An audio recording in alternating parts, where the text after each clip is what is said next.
Hey guys, welcome back. Okay, so today I'll be talking about how to overcome identity crisis as a married woman. In my previous video, I spoke about the causes of identity crisis. Please, if you've not seen that video, please kindly watch my previous video so you can understand where we are coming from, right? So in this video I'll be talking about how to overcome identity crisis, how to get your life back on track, how to start doing those things you love doing before you got married. Okay, so that's what I'll be talking about in this video. So the first step is to first acknowledge that you are at that point of identity crisis. First acknowledge that you have an identity crisis. Now, the first step to change in life is to first acknowledge, first accept. That is when you can also, okay, now that I acknowledge or I accept that I'm in this state, how do I get out of it? Stop living in self-denial, okay? Accept it, and then now that you have accepted, then you can now think of the way forward. The second thing you should do is to learn to embrace the change that came with being married and becoming a mom. Yes, because you cannot throw away your husband and your children. You love them so much, you love them so dearly, so you can't throw away them. So you have to learn to embrace that change, that this is my new reality, this is my life right now. What is left for me to do is to try to adapt to these new changes and also look for a way forward. Embrace the change. Stop getting yourself too worked up. Embrace the change that came with this new role. Now, when you have embraced it, you have accepted that, okay, this is my new reality. I cannot do without being a mom. I cannot do without being a wife. I cannot do without taking care of my family. Now, the next thing to do is to try and reconnect with your old self. Try and reconnect with your old goals, your old aspirations, those things that you love to do before you got married, those things that you love to do before you became a mom that you stopped doing. Try to take your, try to reconnect to those things. If you can write them down, write them down. If you've written them down before, this is the time to visit that your old journal that you've abandoned, that your old journal that you've written a lot of things about yourself, or a lot of things that you have set to achieve for yourself. This is the time to revisit it. This week now starts. What this will do is that it will prep your mind for the next step to take towards getting your life back on track. Yes, so you have to revisit and reconnect to your old self, to your old goals. What are those things that bring smile to my face? What are those things that makes me happy? What are those things that I was doing before that makes me fulfilled as a woman? Why did I stop doing them? How can I start doing those things again? Because trust me, there's nothing you cannot do as a woman. God has given us that power to be able to multitask. So don't think, okay, because you have new responsibilities now as a wife and as a mom, you can't do those things again. You can. Trust me. As women, we do not know how powerful we are. You don't know how much of strength you have as a woman until being strong is that only thing you have left. You get? So as a woman, you have to activate that's your strength as a woman. So the fourth thing you should do after reconnecting with your old goals and your old self is to set boundaries. Protect your schedule. Now what you're going to do is to set boundaries for your time. Have time for yourself. If you don't protect your schedule, people will use you. People would always eat into your time. Your husband would always eat into your time. Your children would always eat into your time. And that's the reason why you are where you are currently, that state of identity crisis, because you don't know how to set boundaries. You don't know how to say, this time is for me. And there's nothing, except if it's an emergency, there's nothing that will make me not do what I want to achieve, I have set to achieve at this time. So there are some times that you just have to be selfish with your time. I remember a lady back then, she set out a particular day. She's a writer. She set out a particular day for writing, and trust me, except if it's an emergency, she does not share that time with anyone. So trust me, if you do not learn how to protect your schedule, if you do not know how to set boundaries, you won't be able to do anything for yourself. You have to be selfish with yourself. Now that you have revisited your old goals, now have a fresh journal where you now jot those things you want to achieve, your goals, your aspirations. You have to write them down. Now there's a passage in the Bible, I actually don't know, I can't really quote it word for word, but of course I'll look for it and put in this video, right? It says, you have to make your vision plain. You have to write it on a table. See, there is no goal without, if you don't have a goal if you don't write, if you have not written it down. Yes, just know that you do not have a goal if you have not written it down. When you write it down, it's like a constant reminder. If I don't go and hide it somewhere that you know that you will not go there until the next 5 years, you won't see it again. Paste it where you can see it. Writing it down and putting it where you can have access to it every day is like a constant reminder that, girl, you said you want to do this. You said you want to do video today. You said you want to achieve this year. This is already the year is almost going to an end. You have not achieved this, honestly. And what that helps you, what that does for you again, is that it helps you to appreciate yourself. It helps you to applaud yourself when you have achieved one of those things you've written down. It is because you are not writing down your goals. That is the reason why you think that your life is stagnant. That's the reason why you think your life is not moving forward. But when you write them down and you are able to accomplish those things, it's like, it makes you happy. It makes you feel good about yourself, that, God, wow, I've been able to achieve this. And I'll tell you, this works. Like, early this year, I wrote down some of the things I would like to achieve this year for myself on my vision board. And honestly, it was just last week I just opened where I wrote them down in my journal, and I saw these things and I was like, wow, wow, wow, wow.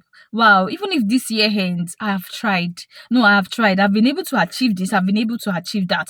Trust me, if I had not written them down, I would still be thinking, God, this is September. This year is almost going to an end. Oh, God, answer me. God, you have not done this for me. Meanwhile, those little things that I've been able to achieve, they are part of it too. They are part of the goals. So this will help you to be able to chase your dreams, help you to be able to appreciate and applaud yourself when you are able to achieve those things. So, my dear married women, you have to learn to celebrate your small wins. And how do you celebrate your small wins? If you've written them down and you achieve any of them, go back to your journal. When you check, you know that, oh God, I've really tried for myself this period. Next is build a routine for your self-care.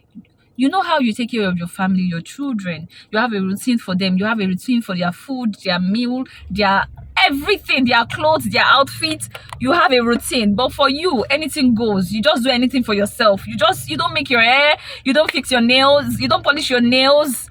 Please, let that stop. Okay? You are also important. See, you are an important vessel in that your home, because without you, so many things will go wrong. So you can't afford to not have time for yourself. So you have to have a routine. If you do not have a routine, just say, okay, this week, this is what I want to do for myself, for self-care. It may be you just exercising. It may be you going on a date, like have a date, go out. It may be you getting things for yourself. Like, I started this what's it called, doing something recently. No matter the matter in a month, once I get my salary, I must buy something for myself, even if it's a pair of earrings. Like, I must buy something for myself, because I observe that what is happening? This is not me.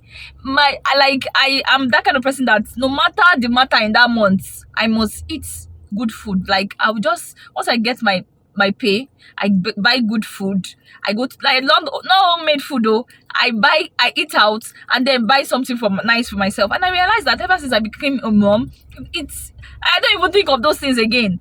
Recently, I said, no, I'm going back to my old self. It's not going to, how much am I going to, how much do I want to spend? Like, how much do I want to spend that I cannot get things for myself? How much do I want to spend that I cannot take care of myself? You get, prioritize yourself to learn to get things for yourself.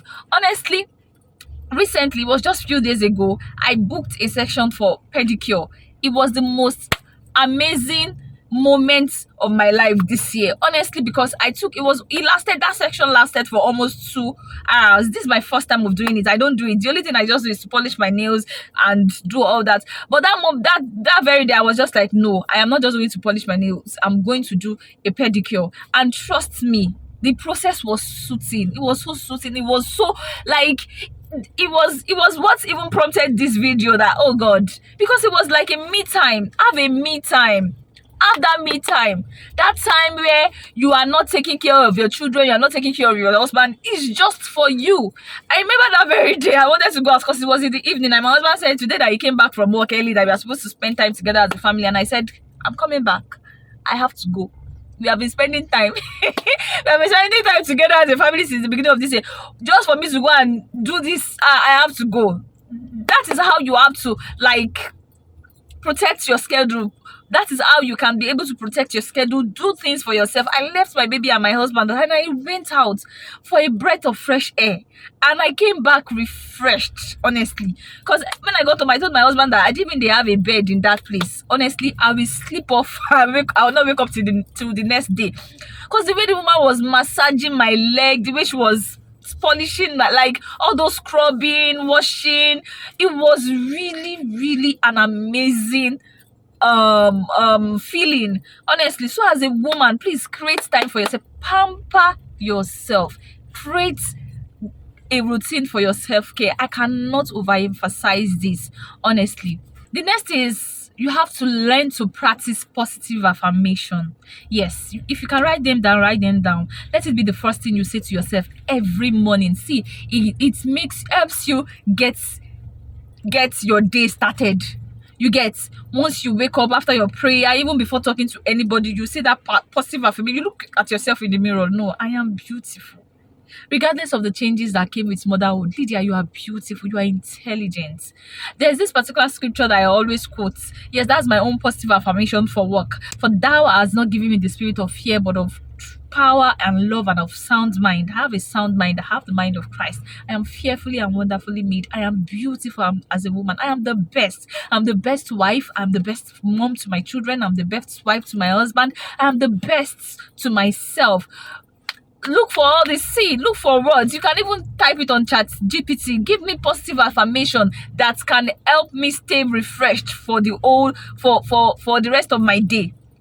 As a woman, you are definitely going to, but make sure you say this to yourself every day. Trust me, positive affirmation will lift, like, it will help lift all the burdens in your heart, and it will help you get your day started on a good note. So please always say positive affirmation to yourself. Feel the next, and the one of the things that makes women think they are not doing enough for themselves, that makes them more confused in life, is comparing yourself to other women.